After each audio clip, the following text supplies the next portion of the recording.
किसी शायर ने खूब कहा है कि सीने में जुनून और आंखों में देशभक्ति की चमक रखता है। किसी शायर ने खूब कहा है कि सीने में जुनून और आंखों में देशभक्ति की चमक रखता है। दुश्मन की सांसें थम जाएं, आवाज में इतनी दमक रखता है। न पूछो जमाने को क्या हमारी कहानी है, न पूछो जमानों को कि क्या हमारी कहानी है। हमारी पहचान तो सिर्फ यह है कि हम हिंदुस्तानी हैं। जय हिंद दोस्तों, आप सभी का स्वागत है basic education in Hindi channel में। दोस्तों आज हम लोग समझेंगे 15 अगस्त पर निबंध कैसे लिखे जाएं। तो 15 अगस्त का दिन हर भारतीयों के लिए बेहद खास होता है। खास हो भी क्यों ना, आखिर इस दिन हमारा देश आजाद जो हुआ था, तभी तो इस दिन भारत का स्वतंत्रता दिवस मनाया जाता है। स्वतंत्रता दिवस का महत्व समझाने के लिए अक्सर अभिभावक या शिक्षक छोटे बच्चों को स्वतंत्रता दिवस पर निबंध लिखने के लिए देते हैं। तो दोस्तों इसको कैसे समझे जाएं, तो इसको समझने के लिए सबसे पहले हम लोग को ऐसे कहा कि ऐसे में छात्रों को यह समझ नहीं आता है कि 15 अगस्त पर निबंध हिंदी में कैसे लिखे जाएं, या फिर कहें तो स्वतंत्रता दिवस पर हिंदी में निबंध कैसे लिखे जाएं। लेकिन अब आपको परेशान होने की कोई ज़रूरत नहीं है, क्योंकि इस लेख के माध्यम से हमने एक छोटी सी कोशिश की है कि हिंदी में आप लोग अच्छे ढंग से समझ पाएं कि निबंध कैसे लिखे जाएं। तो स्वतंत्रता दिवस पर निबंध यानी 15 अगस्त पर निबंध लिखकर आपकी इस चिंता का समाधान किया जा सके।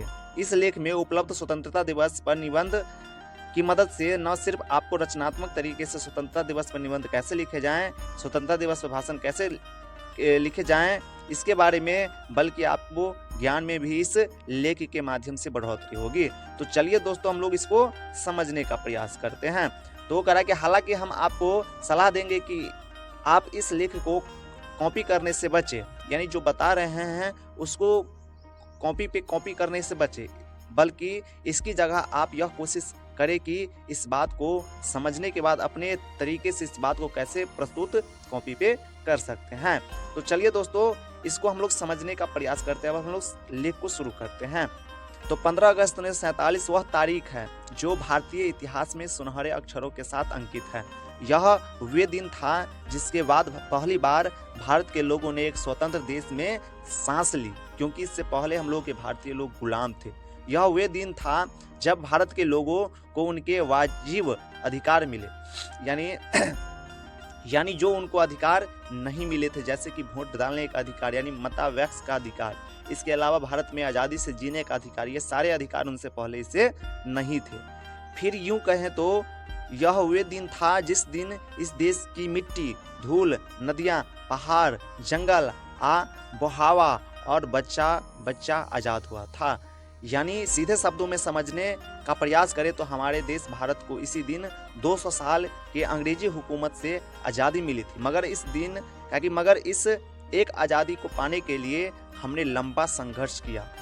इसके लिए कई लड़े, कईयों ने हुकूमत के अत्याचारों का सामना किया, कईयों ने चोट खाई, कई शहीद हुए, कईयों ने मुस्कुराते हुए फांसी के फंदे पर चूम कर लटक गए। ये सारे हम लोगों के वीरों की कुर्बानी के याद हम लोग कर रहे हैं दोस्तों।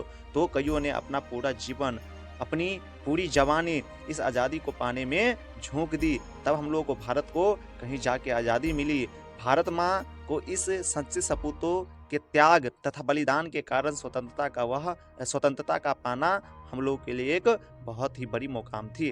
भारत की मिट्टी के लालों और ललनाओं की इसी सरफरोशी की नीयत की वजह से ही आज या कह सकते हैं कि जो सरफरोशी की जो तमन्नाएं थी सब सिर कटा कर ही मिली। हम लोगों को अपनी सिर जो उठा के अभी जी रहे हैं, इसको पाने के लिए पहले सिर कटाना पड़ा था।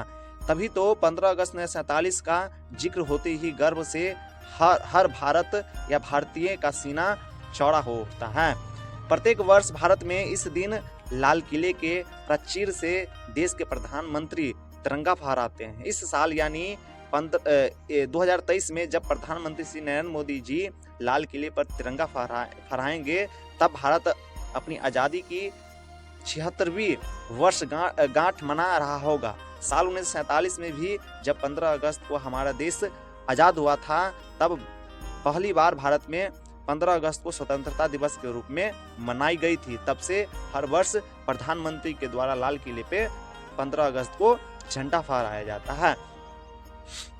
प्रधानमंत्री जी जवाहरलाल नेहरू ने लाल किले पर तिरंगा फहराया था पहली बार, तब से ही यह परंपरा आज तक चलती आ रही है। इस दिन देश के प्रधानमंत्री न सिर्फ लाल किले पर राष्ट्रीय ध्वज फहराते हैं, बल्कि इसके बाद वे पूरे देश को लाल किले से संबोधित भी करते हैं।